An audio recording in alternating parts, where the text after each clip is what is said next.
ಮನೆಯ ಮೇಲ್ಛಾವಣಿ ಮೇಲೆ ಬೃಹತ್ ಮರದ ಕೊಂಬೆ ಬಿದ್ದು ಮಲಗಿದ್ದ ಮಹಿಳೆಯ ತಲೆಗೆ ಗಾಯ. ಅರಣ್ಯ ಇಲಾಖೆ ನಿರ್ಲಕ್ಷ್ಯ ಆರೋಪ. ಉತ್ತರ ಕನ್ನಡ ಜಿಲ್ಲೆಯ ದಾಂಡೇಲಿ ತಾಲೂಕಿನ ಹಳಿಯಾಳ್ ರಸ್ತೆಯಲ್ಲಿರುವ ನಿವಾಸಿಯೊಬ್ಬರ ಮನೆಯ ಮೇಲ್ಛಾವಣಿಯ ಮೇಲೆ ಬೃಹತ್ ಗಾತ್ರದ ಮರದ ಕೊಂಬೆ ಬಿದ್ದು ಮನೆಯೊಳಗೆ ಮಲಗಿದ್ದ ಮಹಿಳೆ ತಲೆಗೆ ಬಿದ್ದು ಗಾಯಗೊಂಡ ಘಟನೆ ಶನಿವಾರ ಬೆಳಗ್ಗೆ ಸುಮಾರು 7 ಗಂಟೆಗೆ ನಡೆದಿದೆ. ಗಾಯಗೊಂಡ ಮಹಿಳೆಯನ್ನು ಬಿಬಿ ಜಹರಾ ಎಂದು ತಿಳಿದು ಬಂದಿದೆ. ಮನೆಯಲ್ಲಿ ಮಲಗಿದ್ದ ವೇಳೆ ಮನೆ ಹಿಂಭಾಗದಲ್ಲಿದ್ದ ಬೃಹತ್ ಮರದ ಕೊಂಬೆ ಏಕಾಏಕಿ ಮುರಿದು ಮನೆಯ ಸೀಟನ್ನು ಒಡೆದು ಒಳಗೆ ಬಿದ್ದಿದೆ. ಪರಿಣಾಮ ಕೊಂಬೆ ಅವರ ತಲೆಗೆ ತಾಗಿ ಗಾಯವಾಗಿದ್ದು, ಮನೆಯವರು ತಕ್ಷಣವೇ ಅವರನ್ನು ದಾಂಡೇಲಿ ಸರ್ಕಾರಿ ಆಸ್ಪತ್ರೆಗೆ ದಾಖಲಿಸಿ ಚಿಕಿತ್ಸೆ ನೀಡಿದ್ದಾರೆ. ಘಟನೆ ಕುರಿತು ಗಾಯಾಳುವಿನ ಪುತ್ರ ಮೆಹಬೂಬ್ ಕಾಕರ್ ಅರಣ್ಯ ಇಲಾಖೆಯ ವಿರುದ್ಧ ತೀವ್ರ ಆಕ್ರೋಶ ವ್ಯಕ್ತಪಡಿಸಿದ್ದಾರೆ. ಸುಮಾರು 5 ರಿಂದ 6 ತಿಂಗಳ ಹಿಂದೆಯೇ ಈ ಮರ ಅಪಾಯಕಾರಿಯಾಗಿದೆ ಎಂದು ಅರಣ್ಯ ಇಲಾಖೆಗೆ ಲಿಖಿತ ಮನವಿ ಸಲ್ಲಿಸಿ ಮರವನ್ನು ತೆರವುಗೊಳಿಸುವಂತೆ ಮನವಿ ಮಾಡಿದ್ದರು. ಯಾವುದೇ ಕ್ರಮ ಕೈಗೊಳ್ಳಲಿಲ್ಲ ಎಂದು ಅವರು ಆರೋಪಿಸಿದ್ದಾರೆ. ಅರಣ್ಯ ಅಧಿಕಾರಿಗಳ ನಿರ್ಲಕ್ಷ್ಯದಿಂದಲೇ ಇಂದು ನನ್ನ ತಾಯಿಯ ಜೀವಕ್ಕೆ ಅಪಾಯ ಉಂಟಾಗಿದೆ. ನಮ್ಮ ಮನೆಯ ಪಕ್ಕದಲ್ಲಿರುವ ತೆಂಗಿನ ಮರ ಕೂಡ ಮನೆಯ ಮೇಲ್ಛಾವಣಿಗೆ ಹಾನಿ ಉಂಟು ಮಾಡುತ್ತಿದೆ. ಮನೆಯಲ್ಲಿ ಸಣ್ಣ ಮಕ್ಕಳು ಹಾಗೂ ವಯೋವೃದ್ಧರು ಇದ್ದಾರೆ. ಮುಂದೆ ಮತ್ತೊಂದು ಅನಾಹುತ ಸಂಭವಿಸಿದರೆ ಅದರ ಹೊಣೆ ಯಾರು ಎಂದು ಮೆಹಬೂಬ್ ಕಾಕರ್ ಪ್ರಶ್ನಿಸಿದ್ದಾರೆ. ಅಪಾಯಕಾರಿಯಾಗಿ ನಿಂತಿರುವ ಮರಗಳನ್ನು ತಕ್ಷಣ ತೆರವುಗೊಳಿಸಿ. ಇಂತಹ ಘಟನೆಗಳು ಮರುಕಳಿಸದಂತೆ ಸಂಬಂಧಪಟ್ಟ ಅಧಿಕಾರಿಗಳು ಶೀಘ್ರ ಕ್ರಮ ಕೈಗೊಳ್ಳಬೇಕೆಂದು ಅವರು ಆಗ್ರಹಿಸಿದ್ದಾರೆ.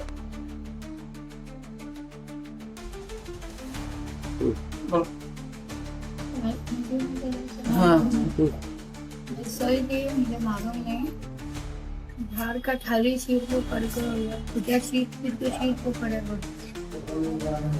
सुबह नींद में थे वो, नींद में अचानक मुझे मालूम नहीं। पढ़ने के बाद देखे तो खून सभी ज्यादा चीज वो साउंड से छूटे हम लोग एक्चुअली बोले तो अचानक जो गिरा तभी सभी का नींद खुला, ऐसा हुआ। नहीं तो हमको पता ही नहीं कुछ भी होता तो क्या करना था, इतने में क्यों हुआ, ज्यादा थे तो होता तो बस हो गया। बोल के कंप्लेंट किए सर ಏನಾಗಿದೆ? सर वो हमारा अभी सुबह सुबह जो पेड़ का एक बड़ा ब्रांच था वो गिर गया, तो हमारी माँ को थोड़ा वो सर में डैमेज हो गया, थोड़ा स्टिच हो गया और सोए थे हम भी। सडनली एक साउंड आया और पूरा जो है एक एक्सीडेंट हो गया है और उसके लिए हम लोग आए भी हॉस्पिटल में। ಗಿಡ ಏನು ಅವ್ರ ತಲೆ ಮೇಲೆ ಬಿದ್ದಿತ್ತು ಹೆಂಗೆ? हाँ वो सर के ऊपर गिरा हो इधर, ये साइड पूरा ऐसा मार लग के फट गया सर और उसके लिए आए स्पेशली। बहुत दिन से मैं भी उसका अर्जी डाल के रखा था डिपार्टमेंट में, बट वो मेरे को अभी तक उसका कटिंग का अर्जी दिए नहीं, पेपर ही मिला नहीं मेरे, तो वो वजह से उसको कटिंग करने को ही मिला नहीं। मैं बोलते ही उनको कुछ ना कुछ बड़ा होता है सर उसमें, मेरे को उसका एक लेटर दो, तो बहुत बार मैं रिक्वेस्ट किया बट अभी तक भी पेपर मेरे को मिला नहीं। 7 महीने हो गया मैं देख उनको पेपर, और मैं हर बार जाके रिक्वेस्ट ही किया उनको, वो बोल रहे मेरे को नहीं आगे से आना, आगे से आना। हमको नहीं समझ में आ रहा वो साइन करने वाला किधर है, क्या उसको 3 महीना लगता है एक सिग्नेचर मारने को, क्या 6 महीना लगता है? हम लोग वो हमारा दिमाग वो काम नहीं कर रहा अभी तक। ಅರಣ್ಯ ಅಧಿಕಾರಿಗಳು ಇದ್ರ ಬಗ್ಗೆ ಕ್ರಮ ತಗೊಂಡಿಲ್ರಿ?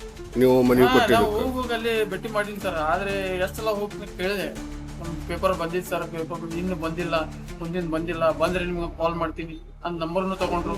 ಎಷ್ಟು ಸಲ ಹೋದೆ ಅಷ್ಟು ಸಲ ನಂಬರ್ನು ಕೊಟ್ಟು ಬಂದೀನಿ. ಸೊ ಹಿಂಗೆ ಆಗಿದೆ. ಈಗ ನೋಡ್ರಿ ಈಗ ದೊಡ್ಡ ಇಶ್ಯೂ ಆಗಿಬಿಟ್ಟಿದೆ. ಅದು ಎಷ್ಟು ತಿಂಗಳಾಗಿತ್ತು ನೀವು ಅರಣ್ಯ ಅಧಿಕಾರಿಗಳಿಗೆ ಒಂದು ಮನವಿ ಕೊಟ್ಟು?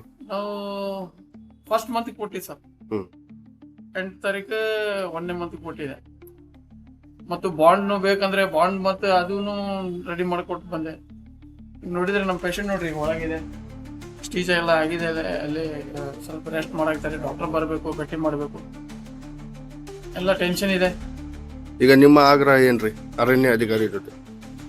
ನೀವೇನು ಹೇಳಕ್ ಬಯಸ್ತೀರಿ? ಏನು ಅದು ಕಟ್ ಮಾಡೋದಿದೆ ಸರ್, ನನ್ಗೆ ಅದು ನನ್ ಟೆನ್ಷನ್ ಇದೆ. ನಾವು ಸಣ್ಣ ಮಗುನು ಇರ್ತಿದ್, ಮನೆಯೊಳಗೆ ಎಲ್ಲ ಮಕ್ಕಳು ಇರೋದು, ಅಲ್ಲೇ ಅವರು ಓದಾಕೆ ಅಲ್ಲೇ ಕುಂದಿರ್ತಾರೆ. ಚಲೋ ಆಯ್ತು, ಏನಾಗಲಿಲ್ಲ ಅವ್ರಿಗೆಲ್ಲ. ಈಗ ನೋಡಿದ್ರೆ ಎಲ್ಲ ಕಷ್ಟನೂ ಇದೆ. ಅದು ದೊಡ್ಡ ಗಿಡ ಇದೆ, ಅದು ಕಪಾಸ್ ಗಿಡ ರೀ, ಅದಕ್ಕೇನಿಲ್ಲ. ಅದು ಕಡಿಗಿಡ್ಗೆಲ್ಲ ನೋಡಿದ್ರೆ ಸ್ವಲ್ಪ ಗಾಳಿ ಬಂದ್ರೆ ಬೀಳ್ತಿದೆ ಅದು. ಅದ್ರ ಸಲುವಾಗಿ ನಾನು ರಿಕ್ವೆಸ್ಟ್ ಮಾಡ್ತಾ ಇದ್ದೀನಿ, ಅದಕ್ಕೆ ಯಾವಾಗೂ ಡ್ಯಾಮೇಜ್ ಆಗ್ಬೋದು ಸರ್, ಯಾವಾಗೂ ಒಂದು ಆಕ್ಸಿಡೆಂಟ್ ಆಗ್ಬೇಕು. ಆಗೋದು ಆಗ್ತೈತೆ ಅಂತ, ಆದ್ರೂ ಇನ್ನೂ ಮಟ್ಟ ನನ್ಗೆ ಪೇಪರ್ ಸಿಗ್ಲಿಲ್ಲ.